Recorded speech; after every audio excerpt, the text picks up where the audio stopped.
This is Making a Scientist, the podcast by young scientists for young scientists, featuring cutting-edge science and all of the life and work advice you'll ever need to succeed. It's brought alive by the brilliant scientists and hosted by me, Alex Ainscoe. How are things made? What is it about certain materials that produces emotions and makes you feel good? Well, this week, my guest is Dr. Anna Ploszajski, an award-winning materials scientist, fellow science communicator, ultramarathon swimmer, part-time stand-up comic, and a newly published first-time author with her debut book, Handmade. In this episode, Anna and I discuss all things materials, including the different types of materials there are, what it means to be a smart material, examples of smart materials in our everyday lives, and that occur naturally in nature, and much, much more.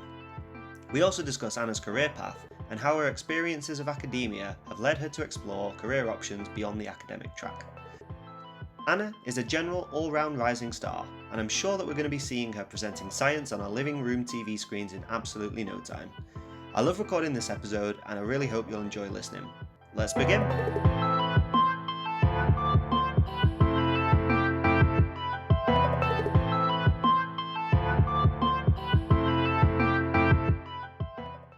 So let's get started. I'd like to talk to you all about your materials work and your SciComm work. So what makes you so interested in materials? Well, I think the origin story of my interest in materials was a complete accident, actually. So when I was at school, I was studying for A-levels in maths, further maths, physics and music. And I applied to universities to study physics because I really liked maths, but I didn't want to go down the kind of pure mathematical route. So to me, physics was a bit more kind of in the applied real world. And then when I was applying to universities, I applied to Oxford, just thought I'd take a punt and see if I could get in. And it just so happened that in the year that I applied, the material science department were really low on applicants. And so they invited the people interviewing for physics were invited to interview for material science as well. And I had no idea what material science was, never heard of it, but thought, sure, why not? You know, this is sort of a surprise-free shot in a way.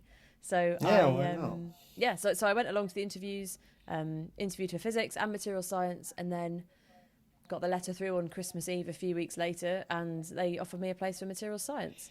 So that's a lovely time to receive it on Christmas Eve, right? Well, luckily it was good news.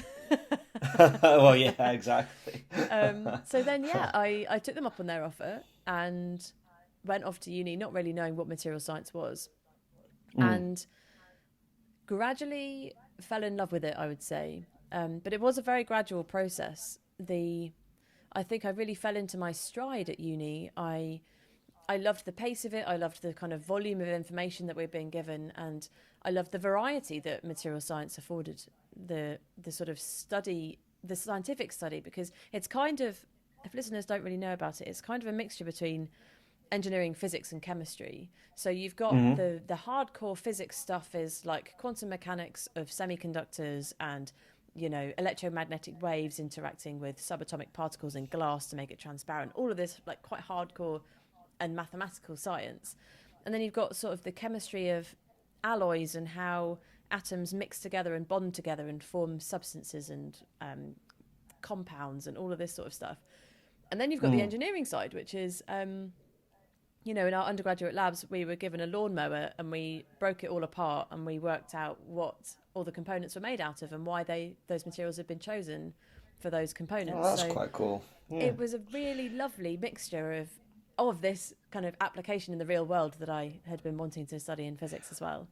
I see. So it's kind of like the fact that it's so multidisciplinary and the fact that it has these real world applications. That's sort of like one of the main motivators, right? Like both. Yeah, definitely. For me, it was. And it's funny. So when I was going through my undergrad, I was enjoying it and I was quite good at it, and so that helped me to enjoy it as well. But then I didn't think that I really wanted to be a scientist at all, actually, at that point. You know, in the summer of my third year, I did 2 internships, one in a management consultancy firm in the city of London and one at a hedge fund in Zurich. And I laugh now because that is just, it's so not my life. where I've it's ended up. very, very far removed, isn't Totally. it? Yeah, that's crazy. But I wanted to see what that world was like. Yeah. But by the end of that summer, I had realised, oh no, I need to be using what I'm learning at uni. I really need to be a scientist. It totally convinced me that that was the path for me. So then, Okay. yeah, that was it. That was me as a material scientist. How it came. Oh, okay. Well, okay. So let's talk a little bit more about the actual materials, like what they are, as in, how does a material become smart? What is it that makes it so smart?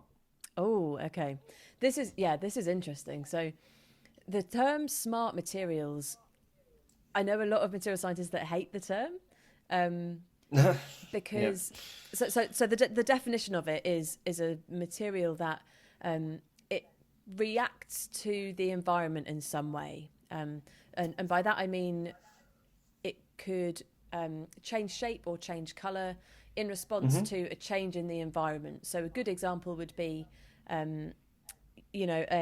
a piece of metal that bends when it gets hot, or a piece of rubbery material that shrinks when it dries out, that sort of stuff. And so with changes in temperature and moisture levels, or pH levels, or magnetic fields, that produces a change in the material in some way. Now, the reason that the definition of a smart material is slightly slippery is that what I've just described to you are materials that sort of are designed as such so that they produce those properties, whereas actually, all metals expand slightly when they get hot. That's just thermal expansion. And so there is a school of thought that actually, a lot of materials are smart and have these kinds of reactionary responses to changes in the environment. Very few materials are completely inert and impervious to the environment, but the idea of a smart material really is one that reacts quite strongly to the environment, I would say. Okay. So what are some examples of smart materials that people would come into contact with in everyday life, such that they don't even realize that they're smart materials? So my favorite example is actually an example from nature, which is the pine cone. So this is an engineered bit of wood, basically. And what happens with a pine cone is that the pine trees have evolved over, millions of years to know what the best weather is for planting new pine trees. It turns out the best weather for planting new pine trees is when it's warm and it's dry outside. So when you've got a pine cone that is warm and dry, all of the scales on the side of that pine cone are kind of bent backwards, and the structure is very open, and that means that the seeds inside can be blown away by the wind to disperse and hopefully form new pine trees. When it's cold and it's wet, that is apparently bad weather for planting new pine trees. And so these pine cones close up, they physically move, and all those spines sort of close up around the pine cone to trap the seeds inside to save them for a better weather day. And this movement of the wood in reaction to the moisture levels of the environment makes it a classic example of a smart material. It's not only the expansion and the contraction of the wood, but it's actually the kind of double layer engineering of each of those spines that means that one side expands much more than the other when it gets wet, and so it sort of forces the spine to bend over and to sort of close the pine cone. So that's an example of a smart material because it's a material that moves and changes shape when it gets wet, or with changes in moisture levels in the environment. Oh wow! So what actually is it about the pine cone?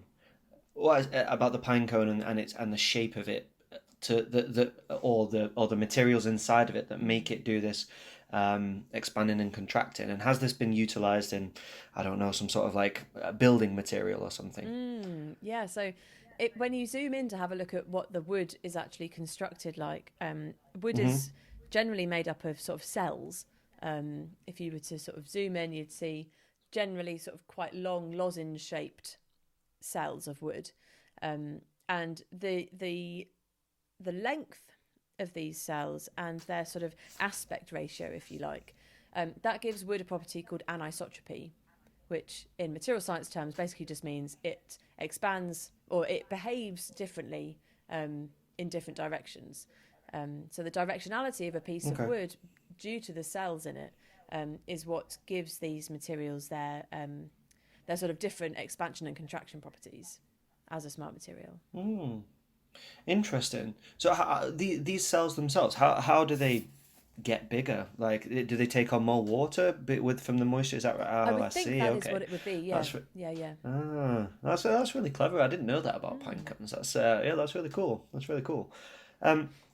How about some, instead of sort of like nature? What about, I mean, smart materials that we would see in terms of like just our everyday life? I mean, obviously a TV screen is is an interesting thing. It's made up of different components. But what sort of smart materials would we not realize are smart materials, if there is such a thing? Yeah. So two really good examples I can think of that we all have in our homes that we would never really think about. The first is a shape memory alloy, which you have in your kettle to turn it off when it reaches 100 degrees Celsius. Interesting. Okay. Shape memory alloy is a metal that changes shape when it gets hot, and the little engineered switch inside a kettle is engineered such that when this piece of metal gets hot, it moves to break the circuit. So as your kettle is boiling, it gets hotter and hotter and hotter. Once it reaches 100 degrees, or the steam hits this component, I'm not quite sure where it is, then this piece of metal moves enough to break the circuit and turns the kettle off. Oh. And that's the click that you hear, I suppose, when it's ready. Yeah, right? exactly. Oh, that's So really that's a cool smart. one. Okay. And another one is sort of the first real example of a smart material that was kind of recognised by scientists as a smart material, which is quartz, which is an example of a piezoelectric material, which is this kind of smart material that produces an electric voltage in response to being squashed or in response to force. Or the other way around, if you put an electric voltage across it, then the material itself will physically change shape. And it was actually Marie Curie's husband and brother-in-law, Pierre and Jacques Curie, who discovered this in 1880, this quality of quartz, that piezoelectricity. And from then, we've applied quartz in so many electronic devices, in clocks, in sort of radar equipment, in sonar equipment, because if you think these crystals of quartz that produce an electric signal when you sort of squash them or perturb them in some way, you can use that to pick up kind of vibrations and things like that. So and in even really gentle sort of sonar vibrations you can pick up. So quartz crystals became really quickly used in some quite sort of high-tech technology at the sort of turn of the 20th century. And we still use them today. They're still in our clocks and watches and things. Oh, wow. That's really cool. So it seems just bizarre that a crystal wouldn't like shatter if you were to squish it. So the fact that it's able to, I don't know, just take that kind of strain, it's really cool. Yeah, you'd think that a crystal of quartz would be, quite brittle, and that if you were to vibrate it at a certain frequency, then it would smash. But no, they seem to be okay. No, crazy. I mean, the other thing, so I didn't know about these examples. I was trying my best to do my research before the podcast, of course. And the thing that I wondered whether you knew how it worked was like a memory foam mattress, like stuff like that. Because like that, I know that sort of contours to your body shape and all of this, but that must be a pretty smart material, maybe. I don't know if you know about. I don't know if it is a smart material, because Okay, right. I used to have a memory foam mattress, and my memory of it is that it just sort of squashes, and forms to your body. What I think it might be is an auxetic material. What's one of those? So those are not materials themselves, but kind of structures that you make out of materials. That usually, if you were going to squash an object or a material, say you're going to squash it from the top and from the bottom and squeeze it, normally what you'd expect is for that material to kind of splat out sideways or squash out sideways slightly. With an auxetic material, quite often what they do is they incorporate holes. Often they're sort of spongy materials, and they're constructed in a certain way that if you were to squash them from the top and the bottom, actually they won't squash out, they'll squash in. So the material will get smaller, sort of smaller in that dimension when you squash it. in the other. And it's a very sort of counterintuitive response to kind of the force of squashing. But I would imagine that something like a memory foam might have those kinds of properties, so that it has an unusual mechanical response when you lie on it. Yeah. So perhaps I should have led with this question. It only just occurred to me now. But would you mind just giving an overview of? So you've mentioned there's auxetic and smart materials. What other sort of materials are there? Sort of like broad categories of material. Yeah. So the way that my mind as a material scientist works is to categorize these things generally into, let's say, 5 categories: metals, plastics, ceramics, glasses, and then natural materials. These natural materials are things like wood, wool, cotton, stone, a huge range of materials. That latter category, the natural materials, we don't tend to study that much in traditional material science courses.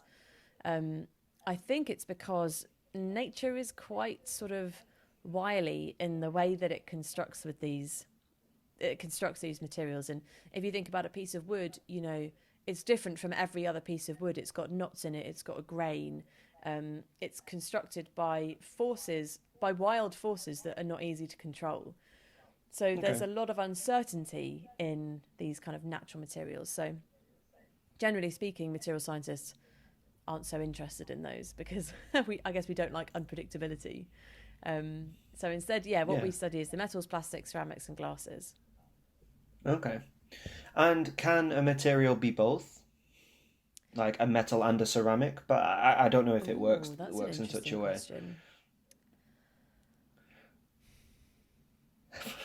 Sorry, I didn't mean to put you on the spot like that. No, it's really interesting. I would say probably not. There's quite a lot of overlap of glasses and ceramics. Okay. In terms of kind of the molecular structure and the material's properties and things, but generally speaking, generally speaking, I think they are. Okay.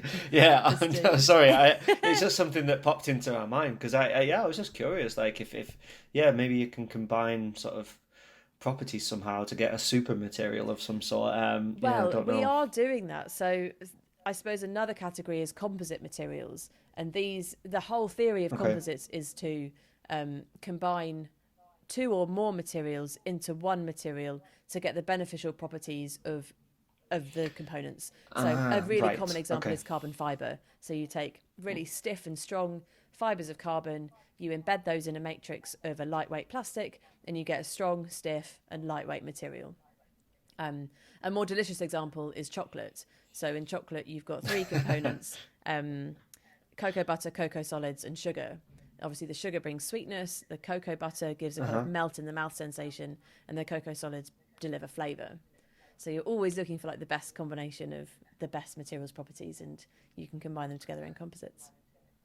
Oh wow! See, now you've set me off here because my mind's like going. So I hadn't even thought about it in terms of food, and I suppose I should actually leave this maybe for the future section. But I now it's fresh in my mind. I want to talk about it now.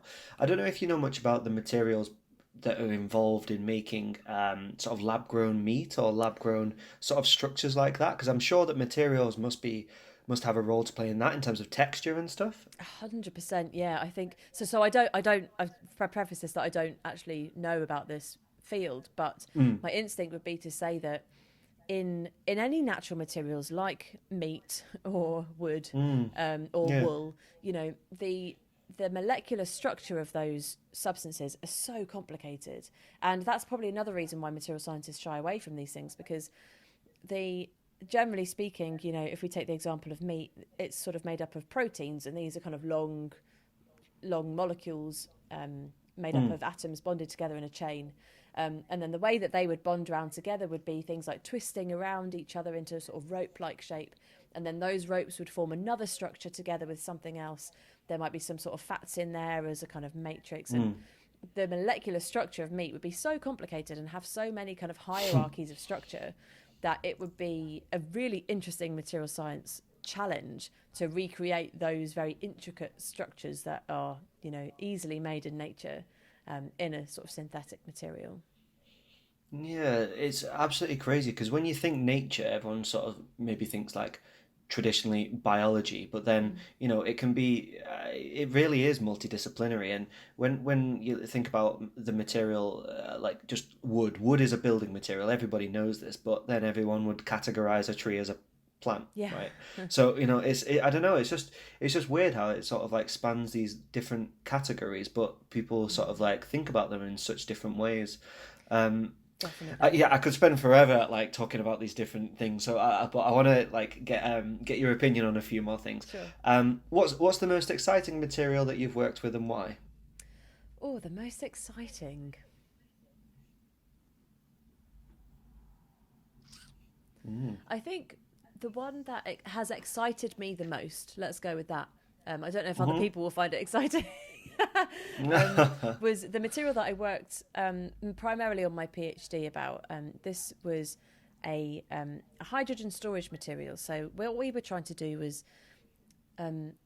try and store hydrogen, which is normally a gas, inside materials. And the purpose of that was to try and use the hydrogen to power things.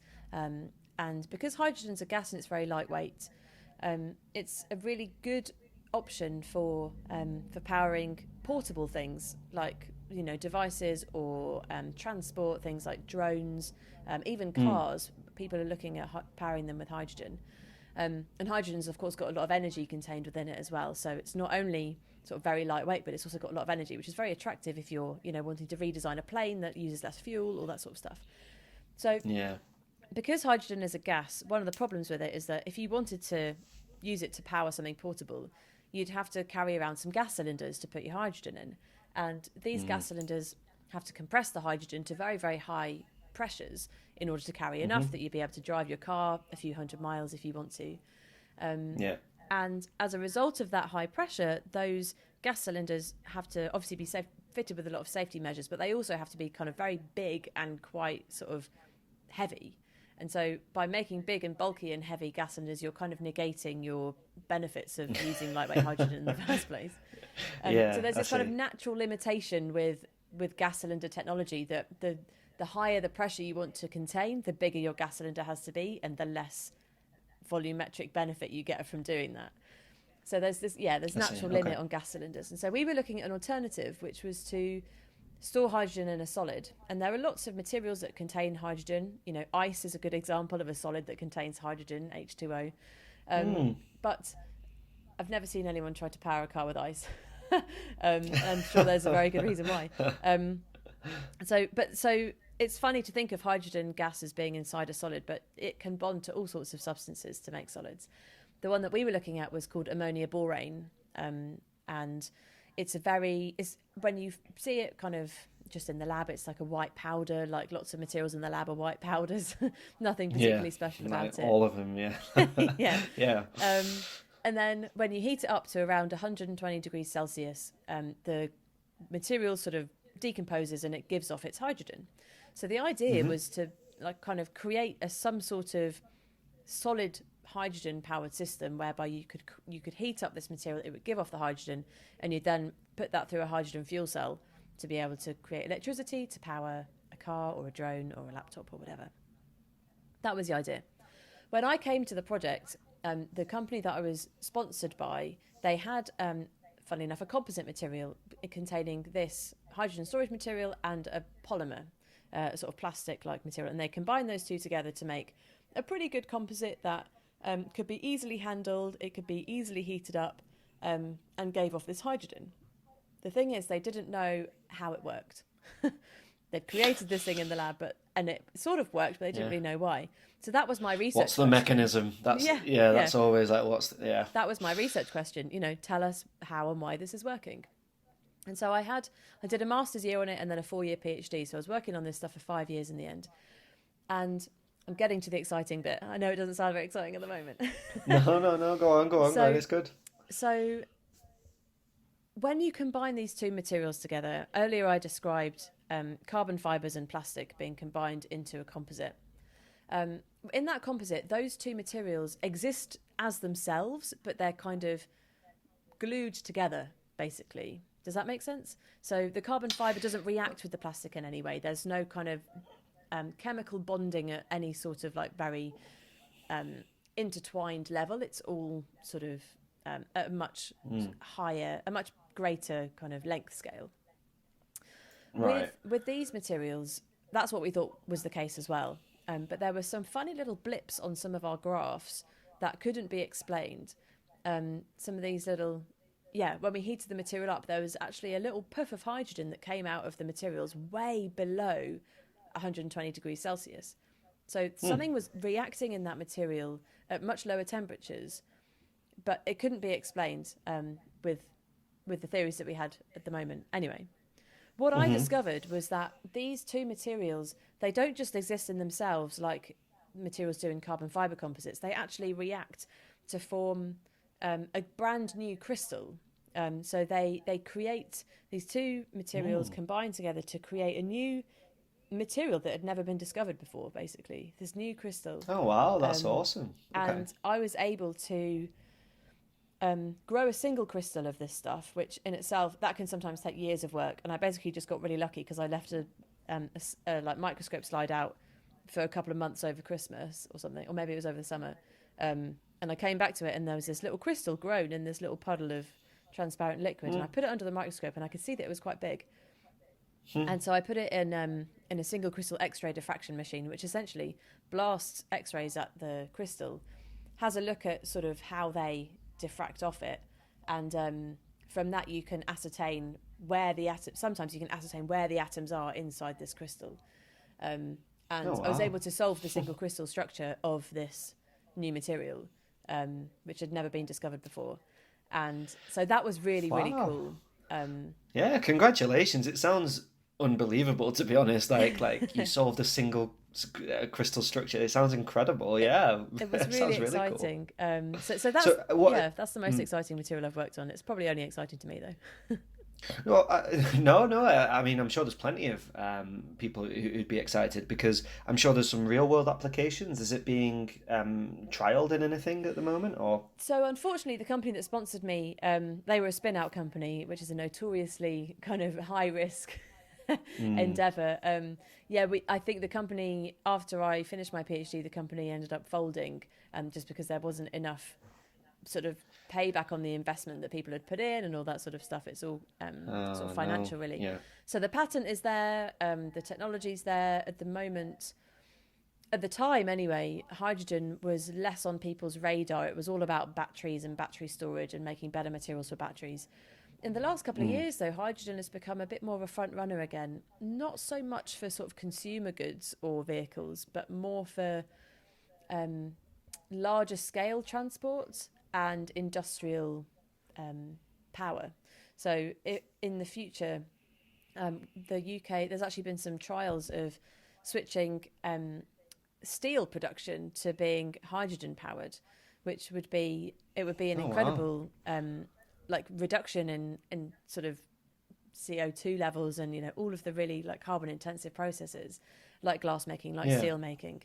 If we can switch those over to hydrogen, then that would be a huge sort of impact as to like our country's sort of output of greenhouse gases. So there's lots of cool stuff going on in hydrogen, but it's mostly would it make it would it make it faster then, like to produce steel, or is it sort of the same speed, just less destructive to the environment? Yeah, that's a great question. I would think it would be similar. I think at the moment they power it with sort of not greenhouse gases, sort of natural gas and fossil fuels. Yeah. So they would just be switching the power source over to hydrogen, but I think the processes would be pretty similar. So why isn't this being done already? It sounds like it'd be a great thing to meet all of these emission targets and stuff. Like, what's going on? Yeah, so it is happening. They've built a few prototypes and they've done some tests. And I think in the last couple of years they have sort of built and made this work.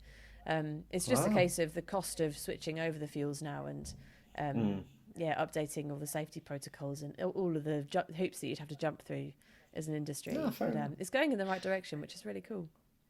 It is. So what's the future of smart materials? How smart can we possibly go? These little sort of alloys that you find in your kettles, they're all nice and everything, but I mean, how smart could something possibly be? So the materials themselves, I think, will always be relatively simple. You know, those examples that I gave you are just very simple movements, kind of flip-flopping of states of colour or of shape of these materials. The really advanced and exciting stuff is what you then make out of those. So, and there's loads of really cool examples. Lots of them are coming out of the States, but it's materials that, you know, a coat, for example, or a jacket that becomes more or less insulating depending on the wearer's body temperature. So you don't have to take the coat off, it reacts to your body temperature to become less thermally insulating. That's cool. The science of that is just, you know, a polymer that shrinks and expands in sort of fluffiness when it gets hot and cold. None of that is beyond the realms of scientific possibility. We've got those materials already.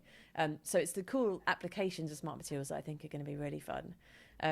And, you know, that sounds quite frivolous. You know, why would you want a coat that gets sort of makes you warmer and colder? But actually having adaptable objects I see that as really important, because that's, if you have a coat that you can wear when it's hot and when it's cold, then you only need one coat. And that's true. You know, the consumerism and the sheer like volume of stuff that we consume as humans is just like driving the planet into the ground.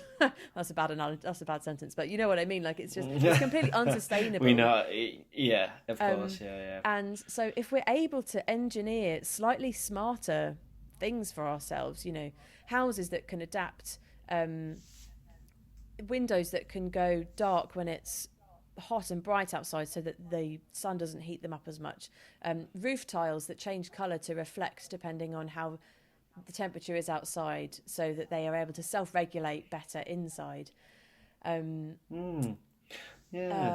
saw this thing about wood, actually. I don't know if it's a thing because I saw it a while ago, but it was that they could turn wood into a completely transparent type material, such that you could make windows for houses and stuff out of it. Yeah. And I thought that would be like seriously cool, because that's sustainable. Like if you can, I'm not really sure what the process is, but yeah, that's something that's sustainable. Imagine, you know, just you can grow your own window. I mean, I suppose technically you could sort of like make it from sand and stuff, but yeah, the application of all these different things is absolutely there's so much to do.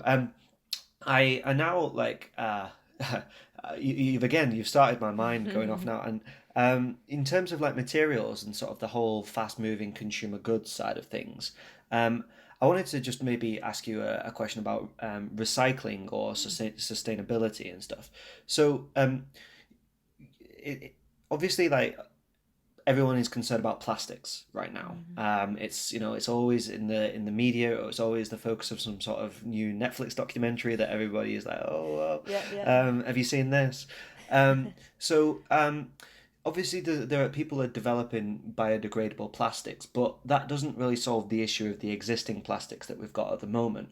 So as a material scientist, and I know this is a very broad kind of thing, but what can be done about those existing plastics? Because I suppose they're all just a mix of different plastics as they are right now. So do we just burn it and then like sort of like be done with it and then make biodegradable ones in future? Like what can be done about it? Yeah, really good question. So there's two things that I want to pick up on there. The first is that the assumption that biodegradable is better, which I disagree with. Okay. Because how come? When materials biodegrade, they don't disappear into thin air. Usually when plastics biodegrade, what's happening is that microorganisms, and you're far more of a biologist than me, so tell me if I'm saying this wrong at any point. No. You know, as I understand it, microorganisms, they break down the plastic, and when we say that, what we mean is that the molecules inside the plastic either get kind of separated from each other. You know, if you imagine a kind of bowl of spaghetti and just like picking out one single piece of spaghetti from that bowl of spaghetti, you know, you're separating those molecules out. But those molecules still exist, and when you separate them out, they turn into a liquid, which is something that can very easily get into plant and animal life and soils and the ocean. Or what you do is it becomes smaller flakes of the same plastic, or sometimes the microorganisms might snip the molecular chain so that they become shorter. But again, that means that this material is just then more likely to become more of a liquid, and then it can kind of wreak havoc in nature. So biodegrading plastics in your garden or in the ocean is not a solution that we really want to go down. There are areas where we might want to do that if we're able to use biology to degrade these materials in a kind of industrial setting. So like industrial sized biodigesters and, places where you can put biodegradable plastics like we do with recycling now, but in a kind of huge facility to break down those plastics and then recover those plastic molecules and to develop processes then to reform them into new plastics. That's absolutely fine. But I don't want to see biodegradable plastic bags flapping around in trees and in the oceans, because it's it's not it's a substitution, isn't it? It's a substitution of one problem for another. It is, exactly right. So that's the first thing. And I don't think we can ever hope to replace plastic with other materials, because it is such a fantastic substance. It doesn't have an equivalent that can provide all of the amazing materials properties that we like from it, like transparency, lightweight. You can use it for sterile packaging, for foods and medicines, which make all of those things more affordable to people, at all levels of society. Like plastic actually has been so brilliant for kind of social mobility and health, and it's contributed to so much of what we enjoy about modern life, as people living in the West anyway. Definitely. So I remember reading something about the inventor originally of the plastic bag, and now I think this might have been a popular science thing. So now I'm sort of questioning how grounded in fact this is. But apparently the original inventor of the plastic bag was doing so for sustainability reasons, because people used to make brown paper bags, and the amount of water and everything that goes into making a brown paper bag was actually taking a toll on all of the other things that water is needed for. So he thought he was being a really smart person, and he was going to solve this sustainability issue, but instead he's just sort of created a different beast. So he couldn't have anticipated how terrible humans are, right? Because the idea of a plastic bag, what's brilliant about it is that you can use it 100, 200, 300 times, because plastic is so hard wearing and it's so strong. It's so all these brilliant things about plastic. What he didn't anticipate, I would imagine, is that someone would use it once, they'd walk home from Tesco's, and then they'd put it in the bin, or they'd let it flap away in the breeze, and it would end up lasting forever in the environment, not for its intended purpose. So that for me is the crux of the plastic issue. Is plastics aren't the problem. The problem is we as humans, right? And we love an easy life. We love to be lazy. We love disposable things. We love, fast fashion. We love just things that make our life easier, and quite often that is plastic, and it's cheap, and it's easy to throw away, and that is the real problem. Now, we do that with not just plastic, we do that with all of our other materials as well. Plastic's very cheap, so it often gets thrown away, but we're also very wasteful, with our bloody mobile phones. They're designed to last for 2 years, and yet they've got so much technology in there, so many elements of the periodic table that go into it. That is the problem. And so we actually need to be redesigning our objects to last for much longer, to be repairable by consumers. When your toaster breaks, how many people actually go and buy a replacement element, and how many people go and buy another £8 toaster from Argos? Of course.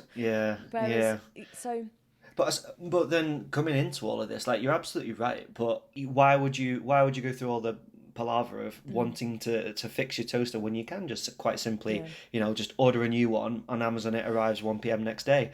What there is no incentive to do so, and I'm sure people. That's my point, is that designers need to make it so much easier for us to be able to do that. But it's not so long ago, probably only our parents' generation, and certainly our grandparents, who they educated themselves about this stuff. They darned their own socks. They fixed their own household goods through necessity, and that was because, I would hazard a guess, that would be because stuff was much more expensive back then, and there was a different value placement on objects. Whereas now, because of this sort of fast consumerism and the suppression of the true price of objects that we have, a toaster is just £8 on Amazon because that's the market forces that are driving that to be the case. And I don't know I don't know where the new driving force of pushing for repairing and sustainability is going to come from.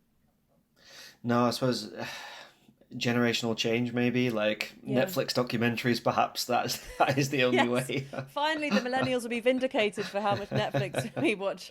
Exactly.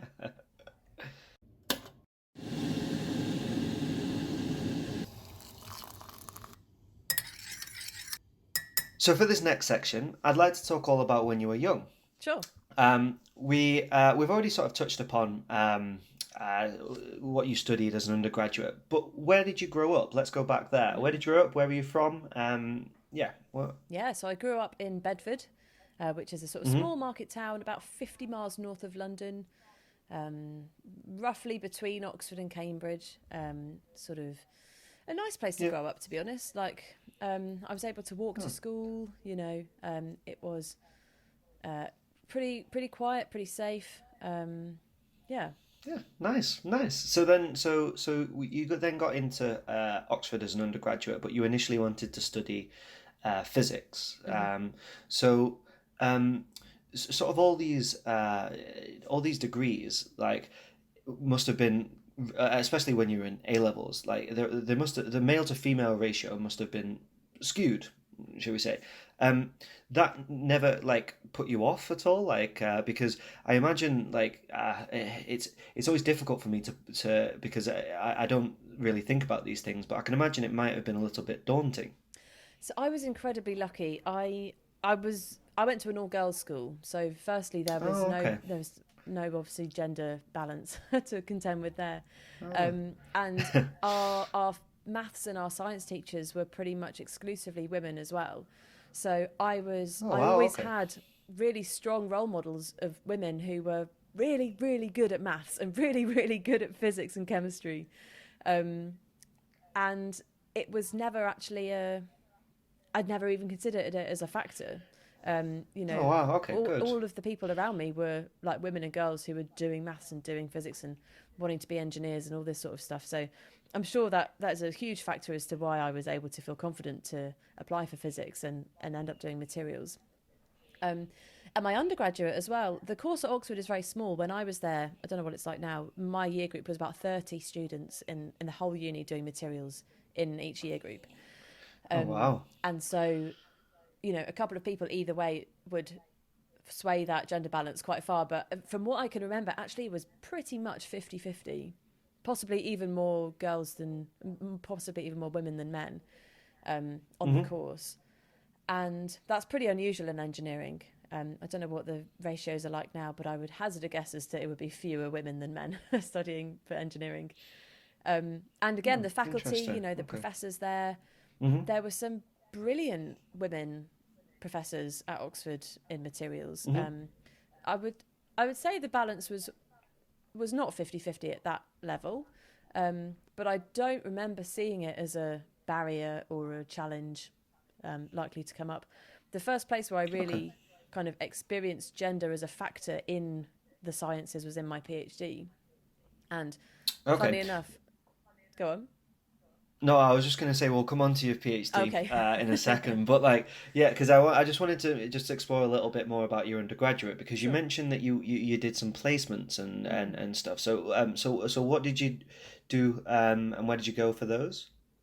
For the internships, you mean, or? Yes, sorry, yeah. And well, because sorry, just before you start, it's more about like this is something that is one of those little pieces of advice that you always wish that you would have gotten when you're doing it at the time, and maybe you had some good tutors who gave you advice to apply for these internships and to do this, that, and the other. But it's only when you get towards maybe a third year in undergraduate, at least for me, when I realised like, oh, you know, I took my other summers off. I went travelling. I didn't do any of these like internships and stuff. But like it's got such value when on your CV when you look to apply for a prospective master's or PhD. So like if anyone is an undergraduate enlisting, then I would really, really, really highly recommend trying to sort yourself out some sort of internship, some sort of activity that's somewhat productive, or or even a little speculative, like you want to try something out. And I mention this because it's relevant, because this is exactly what you did, Anna. Totally. So what did you do? So I did 2 that summer of my 3rd year. The first, as I said, was in London. I would say probably actually my main motivator for doing that, apart from earning a bit of money, which as a student, is always really welcome. Apart from that, and apart from sort of getting experience, it was really to be able to travel, I would say, almost. I mean, I know I said that I grew up near London, but I'd never lived in London, and so the idea it was exciting for me to have that experience. To I actually stayed at my grandparents in St Albans, which is a little bit outside, but having that experience of working in London and sort of being in that environment, that was what I was really going for. And the kind of work experience thing came as a secondary benefit, I would say. And the same with the one in Zurich as well. I love the idea of being able to go and live, in a European city for a month in the summer. Like, those are the kind of experiences that I really yearned for as a young person. And so being able to be paid to do that was, that was ideal. That's incredible. How did you get these opportunities? How did they come up, though? How did you find out about them? I think my experience at Oxford was very much that a lot of these sort of management consultancy firms, investment banks, they're really vying for the attentions of the Oxford undergraduates. So it was made very clear very early on that these companies had us on their radar, and that they, really wanted to try and woo us into that world. At careers fairs, I remember once being invited to the fanciest dinner I've ever had by some management consultancy firm. Where was it? Some kind of, I would say probably Michelin-starred restaurant. They just put on this dinner, and they took, 15 undergraduates, 20 undergraduates out for dinner to tell them about the company and to, convince them to try and apply. It was unbelievable. So when you're in that environment, you're sort of thinking well, maybe I should be going to do that. Maybe that is my option. So did many of them go then, of these other people who you went with, to work for these management consultancy companies? I'm not sure, to be honest. In my immediate circle of friends, not many of us ended up in that environment, but I think that says much more about my friends than it does about the overall student population. Big up your friends. We were fortunate to be able to make other choices, I guess. But fair enough. So it was very much, I remember at the time, seemed like everybody was sort of going down that path. So that's why I tried it. And as I said, by the end of that summer, I just realised that I could not step away from science. Fair enough. So then you realised this, and you were looking at postgraduate courses. I'm assuming. What was your next step? What did you do after you graduated? Went pretty much into the PhD. So at Oxford, the 4th year master's year is the 4th year is a master's year, and it's a full year of research. So there's no exams. You just do the first 2 terms in a lab, and then you spend the last term writing up a thesis, and then you submit it. And that was the year that I first worked for this spin-out company that was called Cell Energy on these hydrogen storage materials. So I wrote this master's project, and I remember that year, it was probably one of the happiest working years I've ever had, because I was actually working in industry rather than in university labs. I went to this company, I was working in their labs, and I was on this team of probably 6 or 7 quite senior research scientists. In an academic setting, they would be very senior postdocs with 10 years or so of research experience under their belts. Chemists, physicists, engineers. But I was the only material scientist on the team, but I was this little 21-year-old undergraduate coming in, having never worked in a lab really before. But they really took me under their wing, and to their ultimate credit, they treated me like an equal member of this team and valued my ideas and valued my experimental results. And that was such a confidence boost. And I think that gave me the ability, well, what it did was it showed me, what teamwork in science is like. And I remember by the end of that year, I was sort of looking around at my colleagues and thinking, this is what I want to do. Like this work is what I want to do. And how do I get there? And all of my colleagues were Dr. somebody and Dr. somebody else. And they all had PhDs. And so, that was naturally the next path for me, was to then, do the PhD. And luckily the company, because we were on a roll with the research, they were happy to sponsor me through. And so there was a course in the chemistry department at UCL that you could get industry sponsorship for. And so we sort of married those two, the course and the company up, to make the PhD happen. Oh, cool. So you did your PhD, you discovered an awesome new crystal, which was really cool. What did you then do after your PhD? Did you consider going into industry? What sort of different careers did you think about doing? So during my PhD, I got really interested in public engagement and science communication.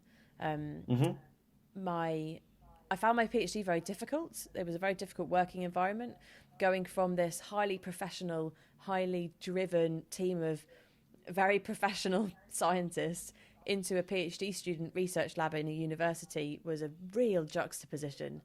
And my personality very much suits the former rather than the latter.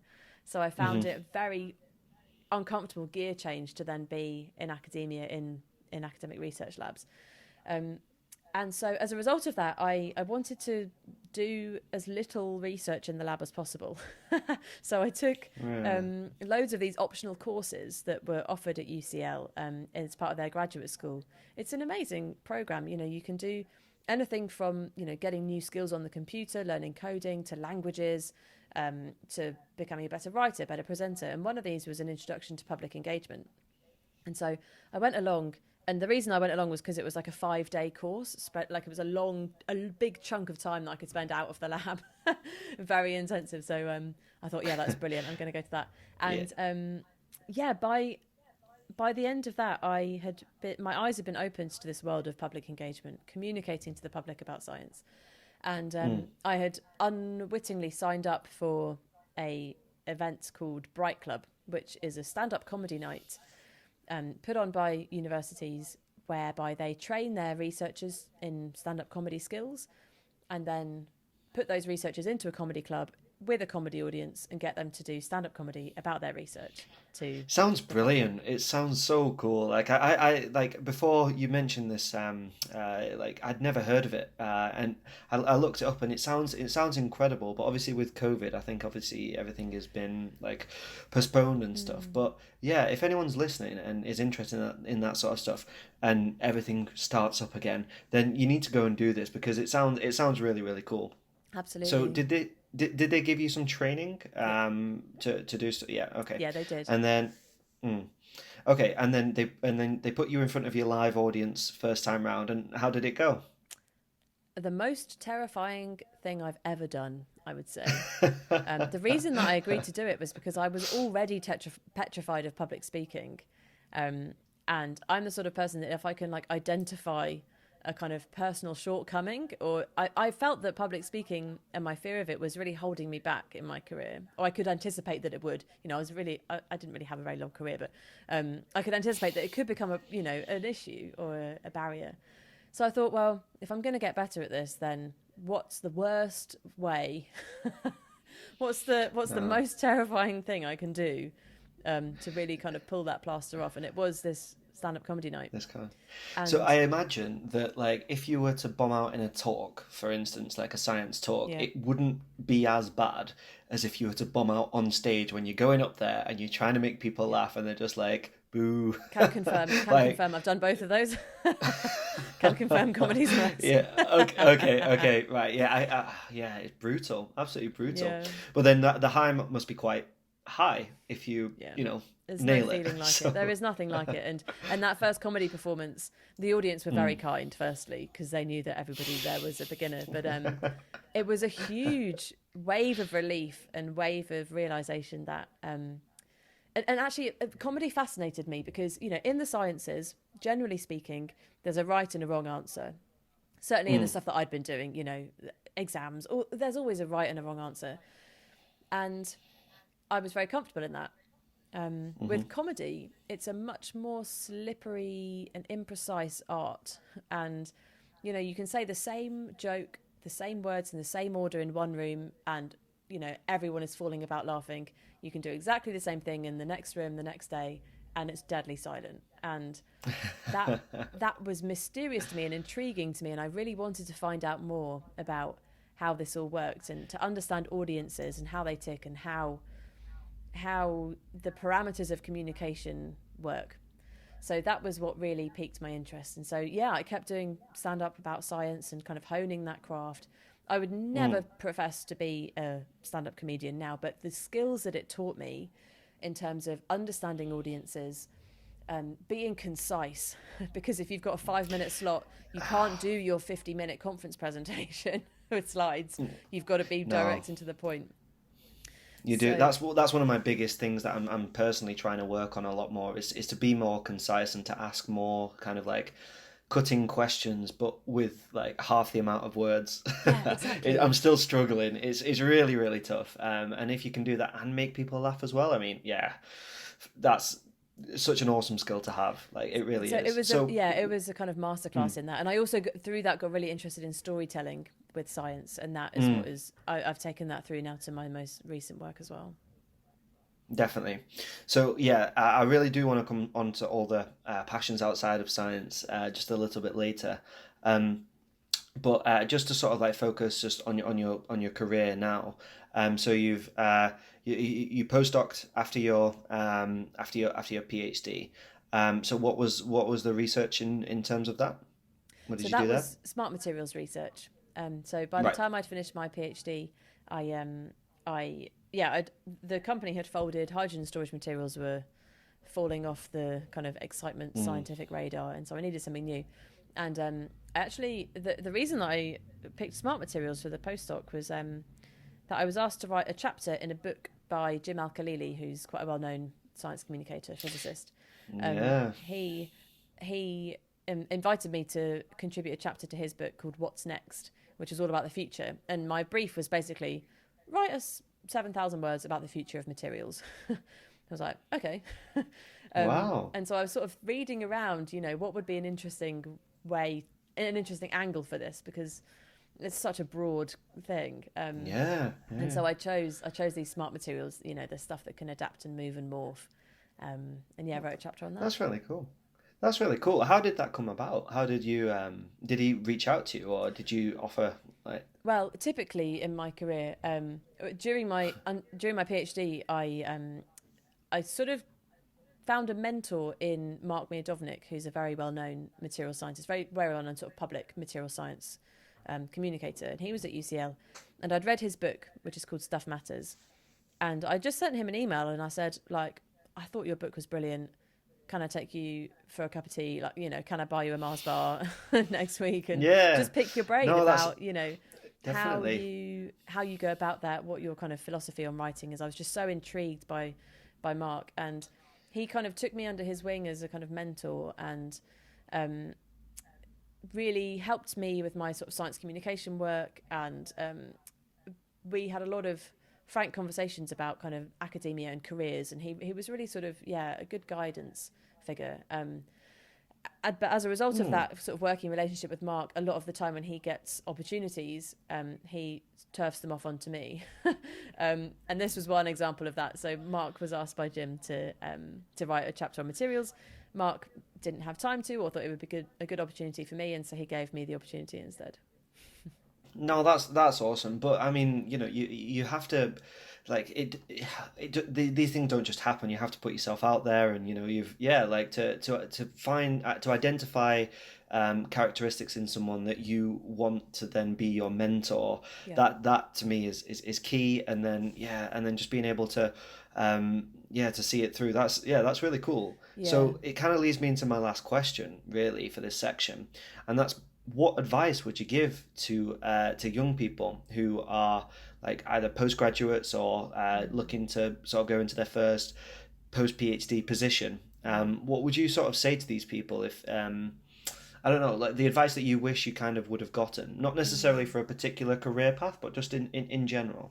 Yeah, I think, yeah, it leads on from what we were talking about just now. I think giving yourself the confidence to reach out to people whose work you admire, and in my experience of doing that, with Mark, but with other people as well, generally speaking, people are so flattered, and very, very willing and generous with their time to sort of sit down over a coffee or a Zoom chat now, or to allow their brains to be picked about their careers and give advice. And I would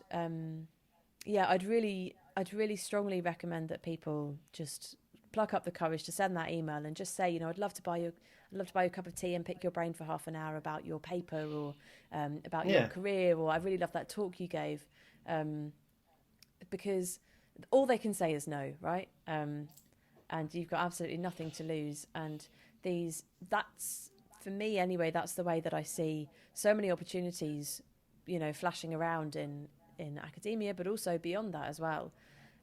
It unfortunately is still who you know. And so being able to get to know, as many brilliant people as possible, it shows a lot of, self-belief and self-confidence that where you're going. Fair enough.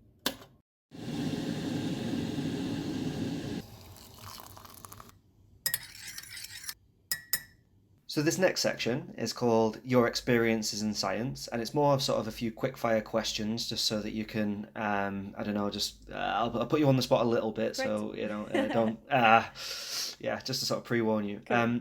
So what's been your most memorable experience in science? And by this, I sort of mean maybe more the positive ones. Thanks for that preface. Probably my most, how the hell did I get here moment, that kind of thing was, I got the opportunity during my undergraduate, in my summer of my second year, to go and be part of a land speed racing team on the salt flats of America. And this opportunity that sounds amazing. That sounds absolutely amazing. Wow. The opportunity came about because somebody that had studied materials at Oxford had, funnily enough, left and gone on to become an investment banker, earned loads of money, but was still really passionate about engineering. And he, a guy called Rick Pearson, he bought this kind of supercar, and he would go and try and break a land speed record in it every year on the salt flats of Utah. And I think the uni rang him up and they said, "You've earned loads of money. Please, can you give us some money?" As they do. And he said, I don't really want to just give money for the sake of it, but I'll take a student with me next time I go to Bonneville salt flats, and they can come and experience that. So that was 7 good days. For him. That's a much better way of doing things, rather than just throwing a bit of money that is probably going to be mismanaged, because we all know it is. So so you spent 7 days there. 7 days on the salt flats of Utah. A few hundred miles sort of next to Salt Lake City, on an actual salt lake, dried out lake bed. In this environment where there was like loads of engineers, loads of kind of petrol heads, mechanics. It was a real education, because on this team there was sort of me in my kind of, I was, I think, 20 years old, long blonde hair, vegetarian, studying for a degree at Oxford, and then everyone else on the team was a middle-aged Glaswegian car mechanic. So it was a very interesting team dynamic, and that was an education in itself. But all the more so because, prior to that, my only real hands-on experience, I didn't have any hands-on experience of engineering. It was all academic. It was all on paper and through graphs and, formulae of learning about materials.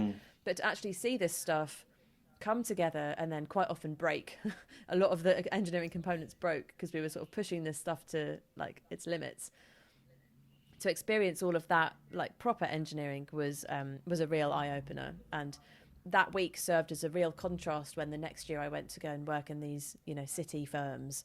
I sort of thought, do I want to be someone that works behind a desk, or do I want to be someone who's on the salt flats of America? Yeah, I mean, there's no real contest there, I don't think. So, yeah. Okay.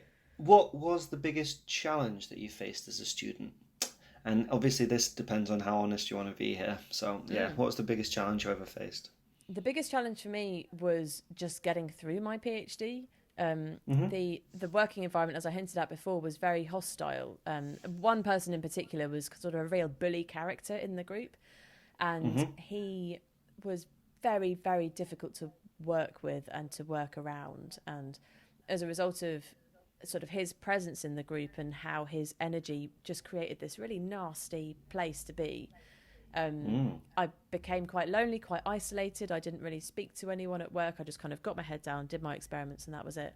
And over 4 years, that's quite a long time to be miserable.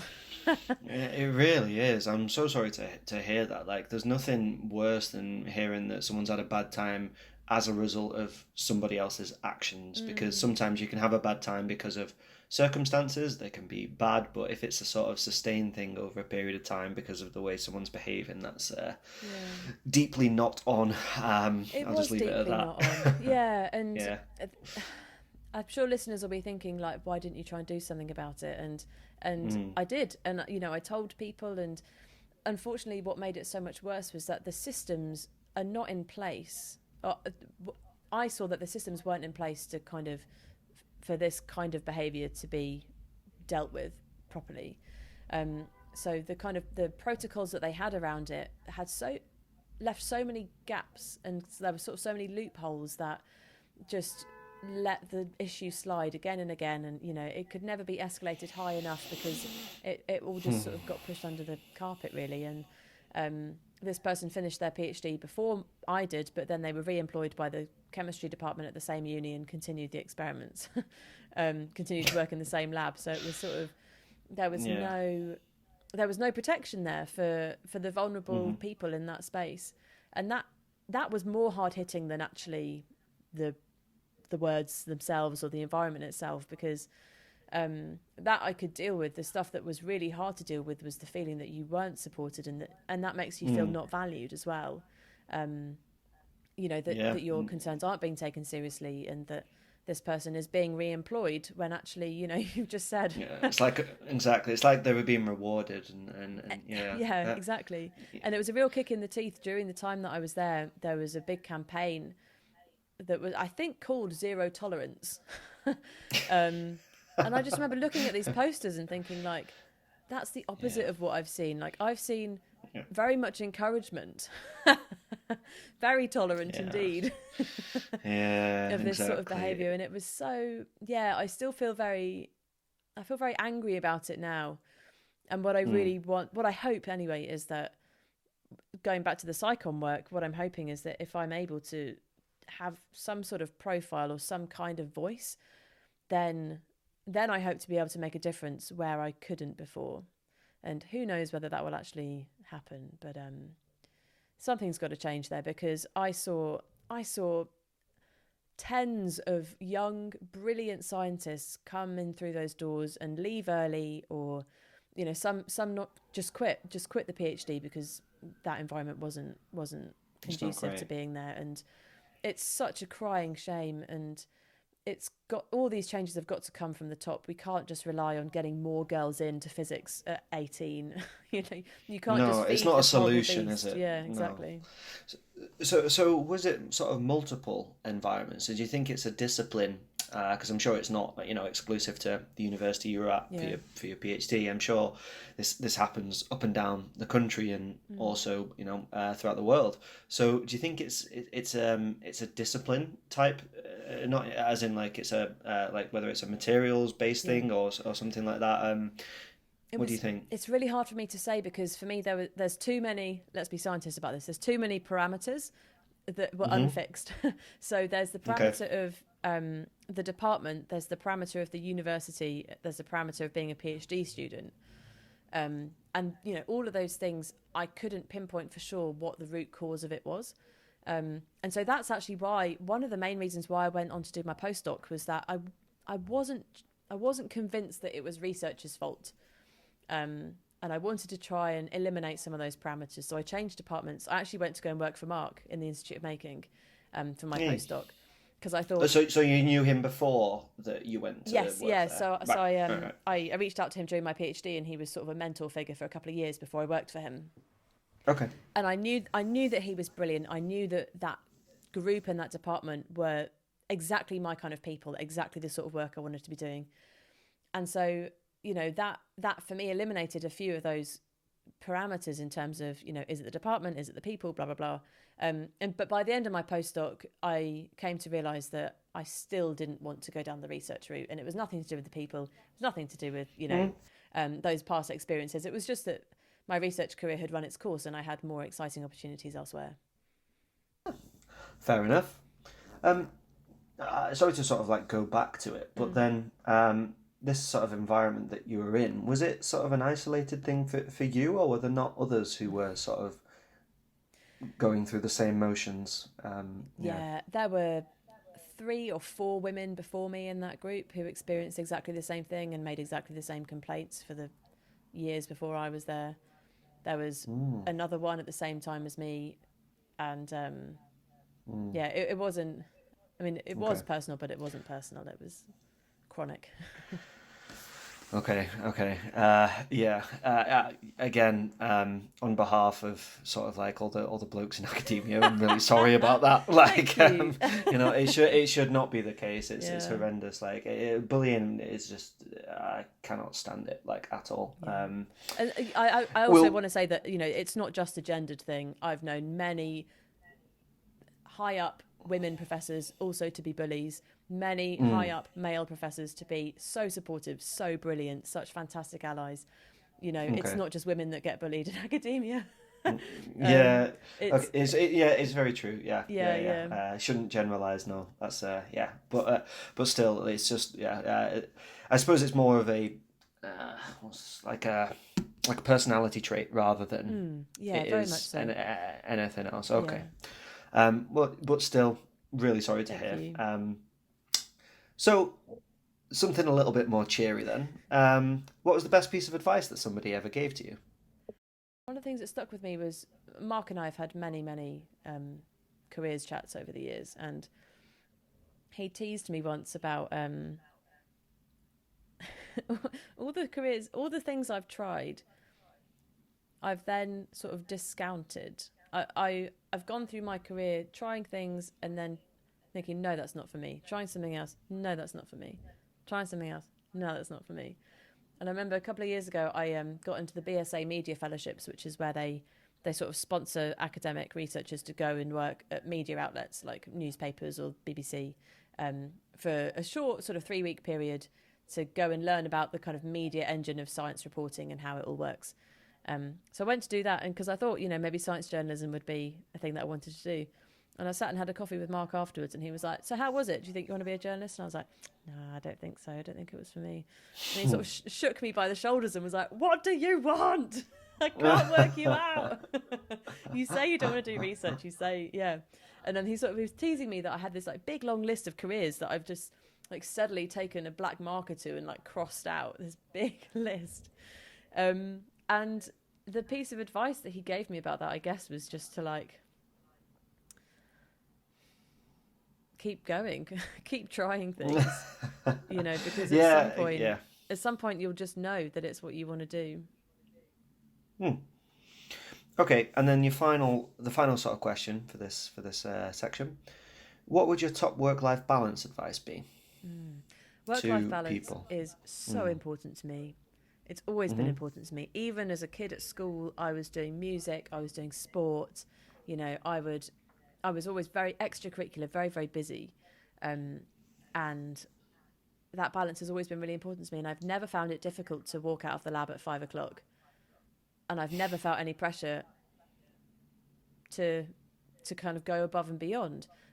Maybe that's because I'm lucky in that there's been no repercussions for that. I've had very supportive bosses, blah, blah, blah.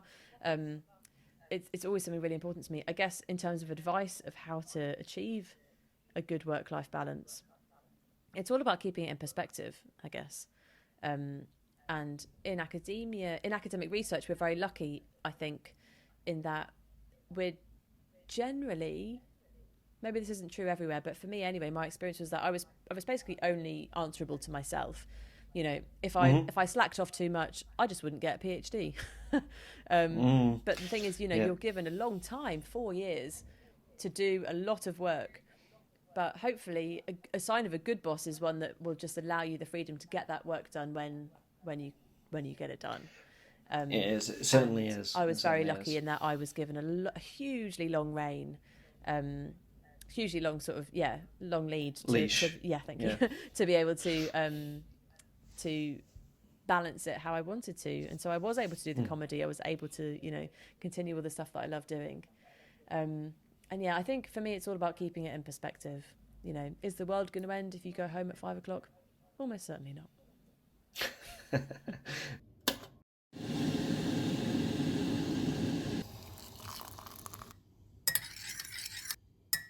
So this next section's all about your passions outside of science. And Anna, you're a very, very, very interesting person. Like I was looking at sort of the things that you do before this podcast, and it's fascinating. I don't know how you've managed to fit so much in to such a relatively short life. So I mean, I think maybe I get the flavour that you're a little bit modest of a person, so I'll just sort of give an idea to the listeners what I mean by this. So Anna's not only swam the channel, the English Channel, which she did in 15 hours or so, which is insane, to run constantly. Any sort of this ultramarathon running is mental. So, I mean, yeah, good job. You play 2 instruments to very high levels. You play in a jazz band. You obviously do your stand-up, which you've spoken about. And you've now also somehow find the time to write a book. So yeah, would you mind sort of telling all about this book, like the inspiration for it, why you've written it, why you even wanted to write a book, and yeah, give a flavour about what it's about. Yeah, sure. So the book's called Handmade, A Scientist's Search for Meaning Through Making. It's been 4 years in the making. It came out yesterday at the time of recording in May 2021. And it's the story of my deepest, I suppose. The story starts with a deep insecurity of mine, which actually all started with walking into the Institute of Making, which I mentioned earlier with Mark. At the Institute of Making, they have what is called a materials library, which is kind of a collection of over 1,000 objects, representing the whole plethora of types of materials, which we also talked about earlier. Now, all these different categories of materials. And I walked in there the first day that I entered, and I surveyed this wall, and I had a crushing realization that, you know, I at this time was doing a PhD. I thought I was pretty much an expert in materials. I thought I knew everything there was to know. But all of that knowledge was only knowledge on paper. You know, it was only theories. It was only formulae. It was all academic. It was all scientific. As I looked at this wall of objects, I noticed there were some materials properties that I couldn't explain with science. And those are properties like intrigue or menace or disgust or, you know, delight. All of these objects produced a feeling in me, and I couldn't explain that scientifically. And I thought to myself, you know, if I'm supposed to be an expert in materials, how can I call myself an expert when I can't explain what's going on here? And the missing link there is hand making. Actually, it's turning a material like boring porcelain into a sophisticated teacup. You know, how do you make sophistication? Well, that's through craft, and it's through expertise of craftspeople and people that are able to transform this everyday stuff into amazing objects. So that was the impetus for the book. That was the time that I started my podcast, which is also called Handmade, where I set out to interview makers and craftspeople, because I wanted to try and get their knowledge out of their brains. And I wanted them to tell me, what is this secret that I'm missing here? Yeah. So I've interviewed over 80 of them now on my podcast, and the book tells the story of 10 materials. Each material, I meet a craftsperson or maker, and I don't just interview them, but I actually have a go at their craft: blacksmithing, pottery, stonemasonry, paper making, and glass blowing, and finally get my hands on this stuff, finally experience these processes that can transform materials into the stuff that we love around us. So that's the book. And as I was writing the book, I started to notice all of these sort of overlaps and intersections between these materials and my own life experiences and identity. And so throughout the process of writing the book, it actually became a bit of an autobiography, because there are a lot of personal stories in there that in some way tell the story of the materials as well. I'll give you an example. My chapter about plastics is the story of my Polish granddad, George. He was just a very, very interesting man. He was born in 1910, kind of concurrently with the invention of the first synthetic plastic called Bakelite. He was born just a couple of months after that. And after he died, I didn't really know him that well, because I was only really a child when he was alive. But after he died, I read his memoir, which he'd left to the family. And as I read it through, I noticed that plastics as a material kept coming into his story at various times. And so, not only was he born at the same time as synthetic plastics, but then throughout his life, plastics really sort of shaped and formed his experiences and his ability to then, when he eventually arrived in London in 1945 during the Second World War, plastic allowed him to form a life here. He started a plastics company and started making money out of plastics. Oh wow! And so cool. That's the kind of example of how a chapter is about a material, but it's also about something extremely personal and a human story as well. So it's been a really fun exercise in storytelling, and in science communication, because there's a bunch of science in there as well, but also telling these personal anecdotes as well. Yeah, I can see how it's sort of like played out, and that must be that's really cool. I never thought how a material would evoke an emotion before. So it's an interesting concept actually. Like, yeah, you think about how food evokes emotions, but not really sort of like how you've got your comfort food. I suppose you do have your comfort blanket as well, I guess, or like your favorite one. Yep. But yeah, like little things. Yeah, that's really, really cool. So with like writing this book, is it the first in a series, or is it a standalone thing? At the moment, I've only got a contract for one book, but I've really caught the bug with writing, I have to say. I absolutely love the process from start to finish. It's the most creative I've ever been able to be as a scientist, and I just love it. So I'm working on a second book proposal at the moment. I'm not going to say what it is, because I'm almost certainly going to change my mind multiple times before I finish it. But it will be, the next book will be in the same kind of vein of storytelling and sort of personal stories, not on handmaking, on something else, but about materials still. Yeah, fair enough. Cool. So you also do a lot of science communication, which you've mentioned, and you do this in various different ways. So I wondered if you wouldn't mind just you've already mentioned a couple, but if you wouldn't mind just giving a very brief overview of all the different ways in which you communicate your science, and then which is your favorite way to do so. Sure. So I mentioned the book and the podcast as well.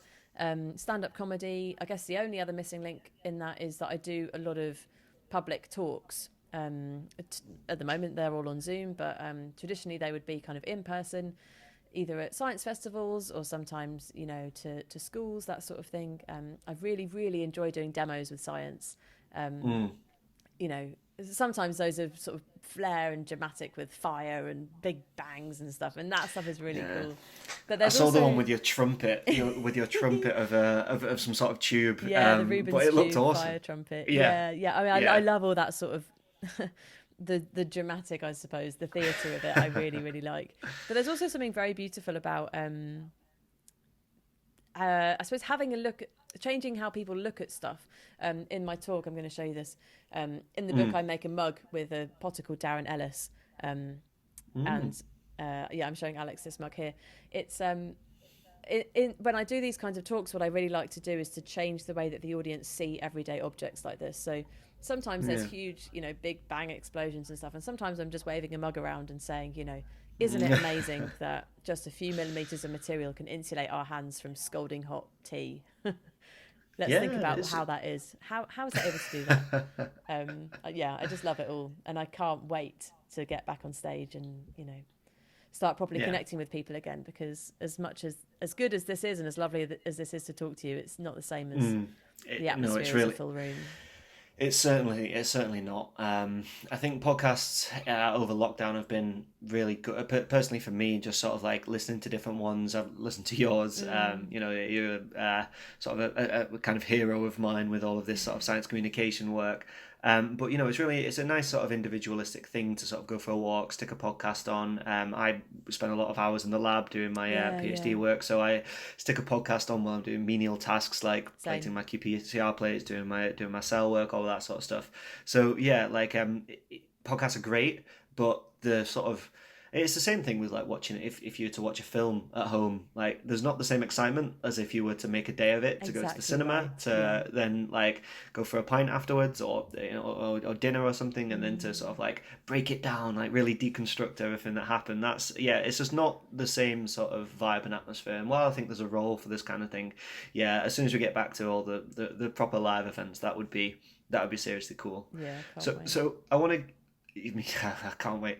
So I want to get from you then what you ultimately want to achieve with all of the science communication that you want to do.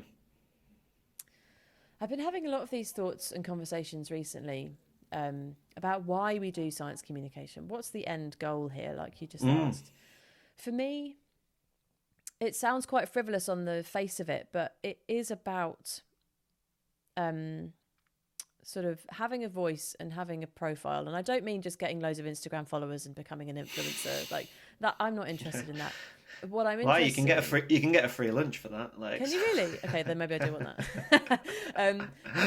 I guess, but what I do want to influence is, stuff around the stuff that I'm passionate about, like gender equality in science and like the plastics conversation that we had earlier. That stuff really does matter to me, and I'd really like to be able to use the profile that I have to make changes outside of science communication that I'd like to see in the world. So that sort of stuff really. It's funny, I was having conversations with other science communicators about is it just selfish and self-indulgent to entertain for entertainment's sake, and I've listened to a lot of interviews with comedians who very much believe that yes, on the face of it, all you're doing is making someone laugh and making a room full of people laugh, but actually what you're doing there is you're making 150 people feel better about their day and sometimes change their minds about stuff, give them an insight into a person that they would never ordinarily meet. Maybe it's a gay person, maybe it's someone from a different race from you, and that is hugely influential and hugely powerful, and it's a real privilege to be able to be given that kind of platform. And so I just want to use my platform for good, really. Yeah, definitely. That'd be awesome. So that leads me really nicely into this final question for this section, and that is, what are you a passionate advocate for? I would say definitely, I wouldn't say, not gender equality. I don't think that having 50-50 women and men in science is going to solve any sort of problems. I guess what I'd like to see is for a fairer working environment for everybody. I would like to see a far more diverse workforce in engineering and science in all elements of diversity. There are so many unrepresented or underrepresented groups that are just not present in the sciences, and that for me is a real warning sign, because it means that we're not taking into account so many sort of aspects of who we are as a society. And if our science doesn't represent our society, then we're going to miss out on necessary technologies and not produce the best work, I suppose, that we possibly can. And so I say for me at the moment, that's what I'm thinking about the most is just creating a fairer work in the sciences, and then hopefully that leading to better science overall. Yeah, better science is definitely right. So when you say things like fairer work, what does that like? What does it look like? What does that mean necessarily? Well, I suppose for me it means zero tolerance. Actually, zero tolerance, not just posters slogans on the walls. Yeah, exactly. There are so many actually brilliant solutions to this. The best one I've seen is over in the States. They have put into place, I think, I don't know which university it is, but one that I heard of, they all kind of complaints of that kind of nature, bullying, sexual harassment, are all dealt with by an independent third party. So the departments don't have anything to do with it. They have no, mediation. It's not HR. It's all done by a third party independently, looking at the facts, looking at, the statements and stuff. And to me, that's the only possible way that you can actually get a fair hearing, basically. Because everybody in that scenario has their own, agendas. And they do. For me, that's a really nice example of a viable and effective solution. Yeah. Mm-hmm. Yeah, I totally agree. Yeah, definitely. I can't see why you wouldn't have an independent third party. Like, what? I mean, I don't understand why it's just not the default already. Yeah, exactly. Yeah.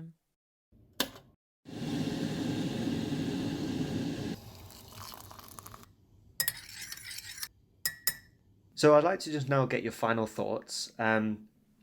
So this episode has been quite a bit longer than my other ones, but this is purely because you've been such an interesting guest, and I've had so many. I had to stop myself from asking several questions because there's so much. I'm fascinated with all this material stuff. I want to. I can talk about it all day. I think it's great.